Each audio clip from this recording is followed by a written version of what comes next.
Hey everyone, welcome back to the channel. So behind me I got a 2015 Chevy Equinox. This thing has a 2.4 liter 4-cylinder. It has around 70,000 miles, and today I'm going to show everyone how to replace your intake and exhaust variable valve timing solenoids. Now before we go ahead and begin, if you haven't subscribed to the channel, hit the subscribe button down below. Definitely smash the like button because it helps the channel out. With that said, let's go ahead and get started on today's video. So just to kind of explain to everyone how we got here before we start, is this vehicle came in with a check engine light. We diagnosed that it had some circuit codes for the VVT solenoid. Now in actuality the intake one is the only one that's bad, but since they're both right next to each other and they have a fair amount of use on them and it's low miles, this car does sit. They may have, you know, gummed up oil in them or sludge or debris. The customer just opted to do both at the same time. To be honest with you, they're very inexpensive. I'm using AC Delcos on this one, and you know, they really don't even break the bank. They're under $100. Actually, they're under $75. I was able to get them at an auto parts store, and it's genuine AC Delcos. So you know, it makes sense to replace both while you're in there if you're able to. Due to customer request is why we're doing both. They typically will not both fail at the same time. Just as a heads up, we're doing it as a customer request. One other thing is that if you're doing this job, I would consider changing your oil after you replace them, because these things work on oil pressure. They basically reroute and redirect oil flow. And if you have old oil that has dirt and debris in there, you don't want to get that stuff stuck in the actual solenoid. Common failure point on these is sometimes the solenoids will get stuck because dirt and debris will cause stiction and things to not work correctly, or they'll fail electronically. So I always like doing a fresh oil change after I do these, but again, it's up to you, not really a requirement, it's just a recommendation based on how I like to do it. But other than that, let's go ahead and show everyone how to do this. So where we're going to start off on this is we have to remove this, I guess you can call it a filter intake, whatever you prefer to call it, air intake. And the way you do that, and I'll get the camera zoomed in here, it may be difficult to see, but right here there is a 8mm, basically little worm gear clamp.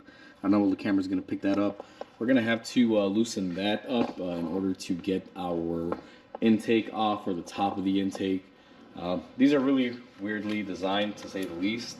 So I'm going to take my 8mm on my Milwaukee impact here. Now that we got that 8mm loose, we're also going to remove this 8mm up here, and actually just loosen it, not really remove. I misspoke there. Once we loosen that up, now our intake should be really easy to take off. But if you come around on this side, there's always going to be this little line here, and we get some lighting on it. This is for the breather or PCV. What you're going to want to do is just gently come in here and remove it. It is plastic, so be very careful. They can be quite brittle, just as a heads up. And then if you got all that off, what you should be able to do is gently pull up on this monstrosity of a air filter assembly, and then we should just be able to remove our snorkel boot here and just pull off our whole little assembly here that sits on top of the engine. When you remove that, you want to be careful. If you have leaves and stuff like this, kind of get them out of the engine bay, because if you don't, right down here is our throttle body. You definitely don't want to get anything in there, so make sure you're careful working around that.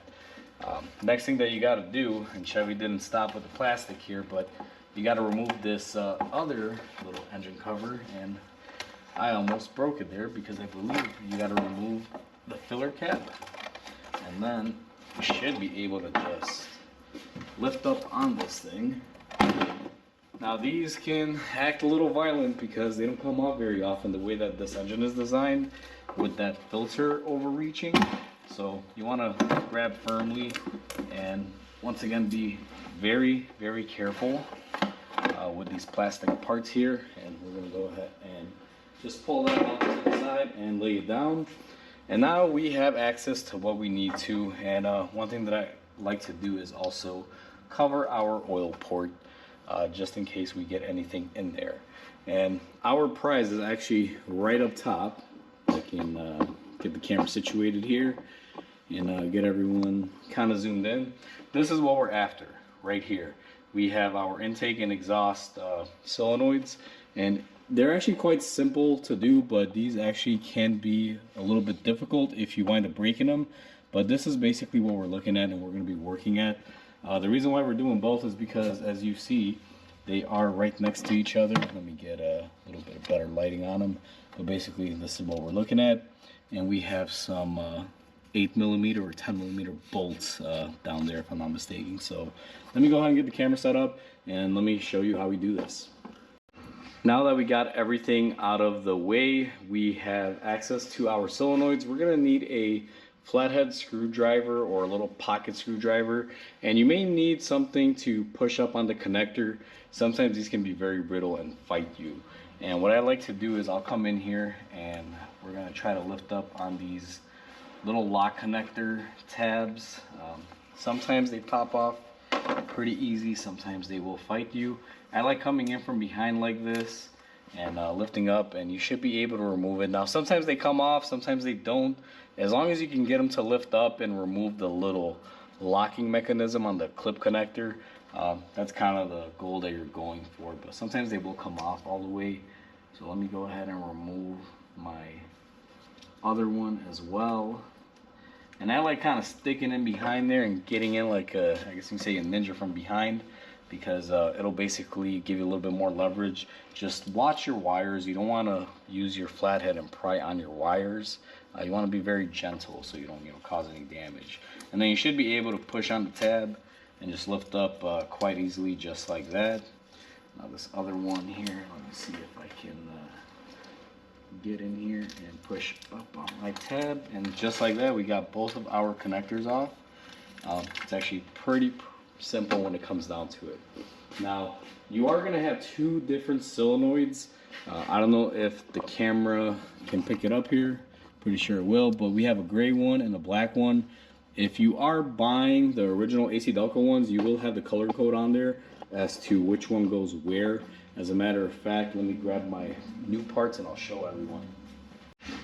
So we have our genuine parts, and like I said, you can pick these up at almost any auto supply store. And if you pull them out, you can see we have a black connector on this one, which indicates it's the rear one. And then we have our gray connector for our front one. They even come with new bolts. Sometimes these bolts will break, and the way that this job can go south really quick is if you were to break one of those bolts flush inside of the head. So what I always like to do on these, and I always like to err out on the side of caution, is you're going to want to take a ratchet with a 10mm and an extension. Now, I don't know if everyone saw down there pretty easily. Let me get the camera back in there now that we don't have any connectors, and kind of point them out. But you can see how deep and recessed we are in there, and you can see that our 10mm bolts are hiding out in there. It's pretty dirty. If you see that, be careful, because dirt can mean that moisture is hanging out in there, and that can actually be a potential for rust factor. So this is where you got to be super careful. If you snap that 10mm bolt off in the head and it's flush, you're in trouble. So what I'm gonna do is go ahead and spray down my area here a little bit. This is just a little bit of silicone spray. It's gonna help not make a lot of dust. And I'm gonna take my 10mm 1/4 inch ratchet with an extension, and what I'm gonna do first is just crack them loose. Now this one felt amazing, and yep, they are good to go. Now if they're original and no one's really messed with them, they should come off fairly easy. But if someone's been in here before, sometimes they have a tendency to over torque them. So now we're gonna go ahead and loosen up our bolts. And what I like to do now is take my little pry tool here and just come in here and just slowly lift up. Sometimes they can be difficult to get out, but just like that, ours came off very easily. I don't believe these have ever been replaced. This car has very low miles. So we're gonna go ahead and remove our first one, and there we go. We're gonna go ahead and set this one off here to the side. And then we're gonna go ahead and remove our rear one. And once again, just very easily, try not to get anything inside that hole, and take it off just like that. Before I go ahead and clean up my area here, I thought I would just show everyone with the solenoids removed. That's kind of where we're left at. You have an opening basically in your valve cover to the passages where everything goes. You can see there's quite a bit of dirt in there. I try not to disturb it, so I'm just gonna wipe down the little bits of oil, or just kind of, you know, dab at it. Try not to get anything in there. And once I do that, we're gonna go ahead and reinstall our new solenoids. So now it is time to reinstall our solenoids. We have our new one.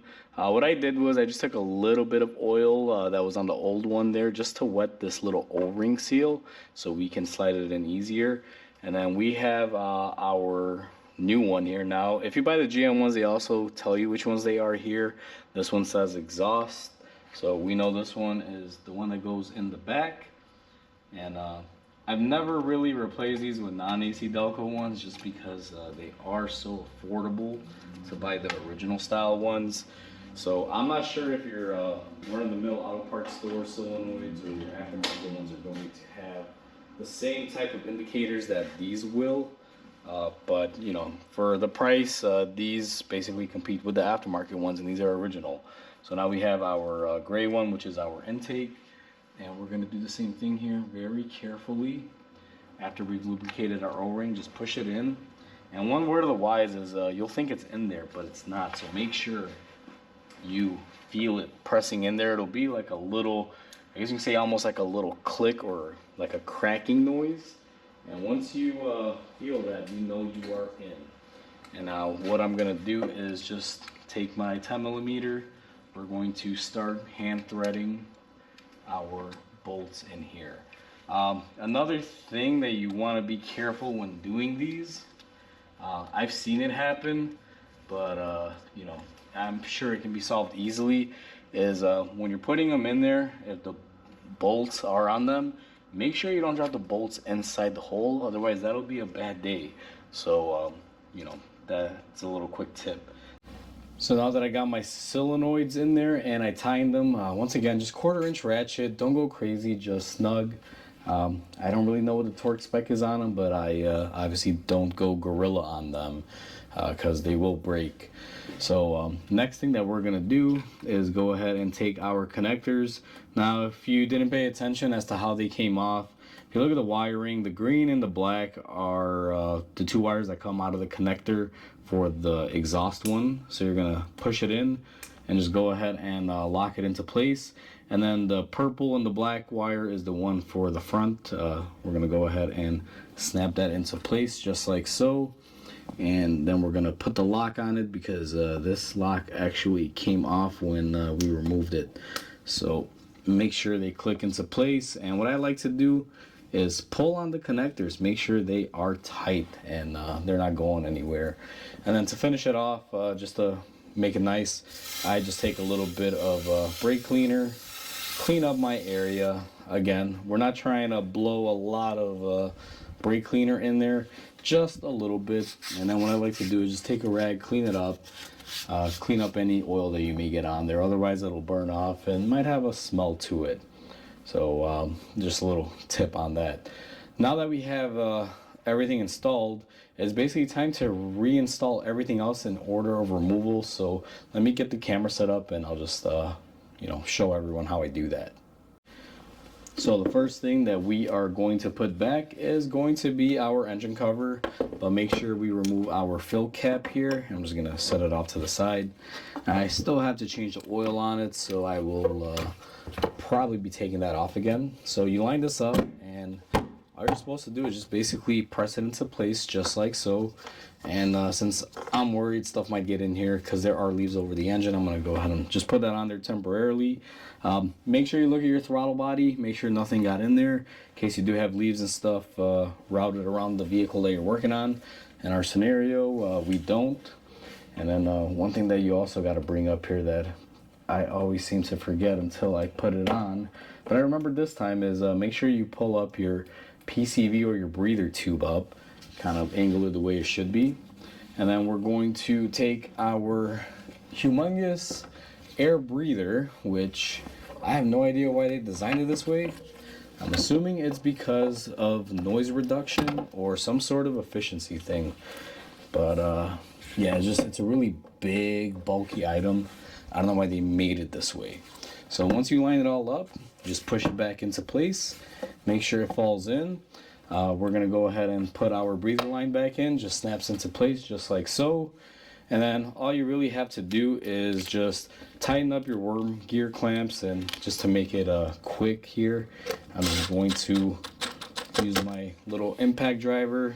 Not a whole lot of power on it. Just get it snugged up just like that. And then what I'm going to do is come in here, grab my 1/4 inch ratchet, and just finish off the clamps, and we are pretty much all set. So we are all set and done. That's how you replace the VVT solenoids on this Chevy 2.4 liter engine. And there's a lot of these out there, very common issue. It's kind of funny, if you call your parts stores, they always have these solenoids in stock, and boatloads of them, because they're very, very common. So it's quick, simple, easy, saves you a bunch of money doing it yourself. The hardest part about this job is just not breaking all of the plastic that's around everything, because literally everything is made of plastic. But other than that, it's pretty straightforward, as you all saw. So hopefully this video helps you guys out. Like always, comment, like, and subscribe, because it definitely helps the channel grow. I hope everyone has a wonderful day, and I'll catch you on the next video.